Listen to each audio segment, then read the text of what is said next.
The Undead Coming Armageddon's latest update, Iron and Honor, is a massive overhaul to the original game. The team has put a lot of time and effort in developing and testing it to ensure that it would be ready for you guys. And when I say massive overhaul, I'm talking about new weapon, new map, new skins, new cosmetics, new music, and much more. I mean, as you can see here, this update is very extensive. And to celebrate this occasion, I'm even rocking something other than noob gear. As always, I'll do my best to cover these changes for you guys. Just do me a favor though, if you wind up enjoying this video, please hit that like button and definitely consider subscribing. Also, links to the Undead Coming Discord are in the description box, as well as my own Discord, Twitch, and Twitter. Alright guys, without further ado, let's get started. First up and central to this update is the new sword. Its description, and I'll try to do this in my worst Game of Thrones accent. With iron and honor, the linked sword is forged from the strongest of steel, not breaking even after slaying the mightiest of enemies. Notable stats on this weapon is that it does 80 damage, can swing 2 times a second, does piercing up to 10 enemies, and has a 30% fall off in damage. Things about this weapon that you should know is that you get no headshots, which is kind of weird being that this is a sword and you can aim for the head. However, who's to say that this won't change in the future? To demo this weapon a bit, I'm going to head to the newest map that's also been released as part of this update, the Arena. Oh, but before I do that, there are 2 new codes for this game that you need to be aware of. Just add the word Cronus and 3 mil. These 2 codes should get you 2,500 gold bricks. Alright guys, let's go ahead and check out the arena. The Gladiator Arena is a wide open map that spawns quite a few enemies. When we were testing this map, I noticed that I've killed more enemies here than any other map that I've played before. For grinding purposes, this may be the go-to map in the near future, but I'll of course need to perform more testing to be sure. Moving back to the sword, in regular mode it takes 2 swipes to kill a normal zombie, whereas the fast zombie it only takes 1. Of course, in noob mode you can dispatch zombies way more efficiently with just 1 swipe. As recently as yesterday, the sword actually got a buff. It now has faster swing speed, slightly faster equip time, and increased hitbox length by a half a stud. It's just a weapon that is good for newer players because of its cost, speed, and damage. Keep in mind that with the sword, like any other melee weapon, it's high risk, high reward. Yes, you do good damage, but because you have to get in close, you run the risk of taking considerable damage as well. Speaking of melee weapons, this is a great segue to bring up the recent buff to the Sledgehammer. The Sledgehammer is the best choice by far when it comes to melee weapons, and as part of this update, it got an increase in the width of its swing, and damage was increased from 90 to 120. It's a good weapon, but this should only be a backup plan, as in only use this weapon if you run out of ammo on your main and get ammo as quickly as you can. Now that I've covered the weapons, let's go over recent map changes. Zombiecon has been updated with a few changes that you may have noticed. One change in particular is that the gas zones are now visible to all players while you're moving about.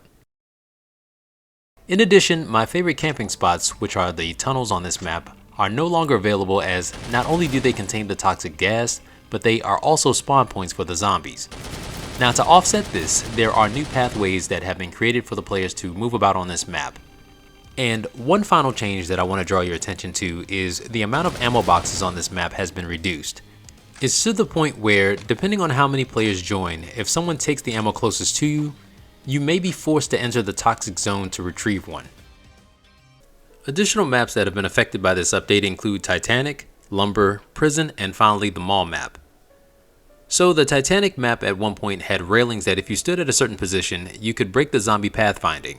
As you can see, the railings have been removed, but it's only temporary as this map is being reworked. Lumber, the map that I just love to hate, changes for this map include the reduction of toxic zones by 50%, so you're able to move about a little more freely, and of course with the zones being now visible, it's not a guess anymore on where you can go. In addition to that, the zombie spawn rate has been increased to a minimum of 12 and a maximum of 24. It used to be a minimum of 10 with a maximum of 22. Even with these changes, I still hate this map for grinding. Now let's move on to the prison map. Now rather than bore you guys with more extended map gameplay, I'll just tell you that similar spawn rate changes have been made to both the prison and mall maps. Prison now has a minimum of 12 and a maximum of 30, whereas the mall map has a minimum of 10 and a maximum of 28. Because of these changes, the grinding game has changed. Look how much I made on the prison map alone.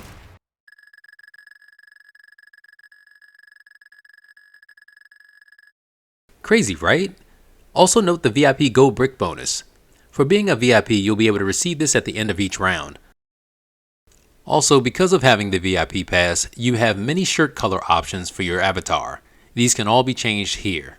So if you're interested in getting VIP, now is a great time because for this week, you get 50% off of getting the pass. Plus the chest and safe of gold bricks are now 50% off.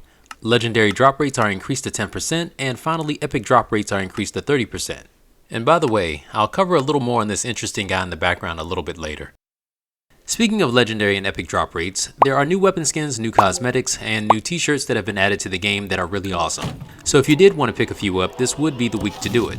However, I must state that if you're using regular bricks to make purchases, this will slow you down when buying new weapons in the long run. So just be mindful of that.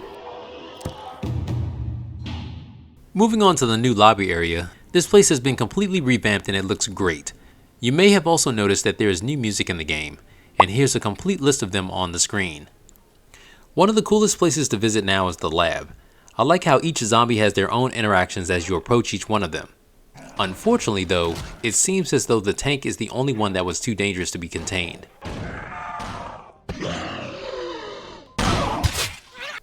Another cool area to visit is the gallery.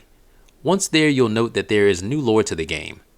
There was the Draco-Bloxer War of 1932 and a brief historical mention of a clan of farmers who were known as the Forest Men. Beyond that, there are new NPCs that you can interact with that will give you a brief history lesson on the battles with the zombies, different factions, and a peek into their lives as well. There were a total of 8 NPCs that were added to the game. You can't interact with them all, but you can speak to a few of them, and they will give you more of a backstory to complement the lore of the game. Speaking of NPCs, there is now a tailor who insults you when first speaking with him. He's the one that showed up earlier when I was modifying the shirt for my avatar. Cause he just wanted to make sure my clothes are up to par, I guess. I mean, what else would he be doing during the zombie apocalypse? And finally, there are increased rewards for daily missions that you may not be aware of. This is all in an effort to help you guys grind for the weapons and skins you want in the game. Well guys, for a complete list of everything that's been added, check out the Discord. Again, link is in the description box below. Now with this latest update, I'm going to be revising my grinding guide. The fact that there are more zombies that can appear on certain maps make them a bit more favorable than the ones that I mentioned in my video before.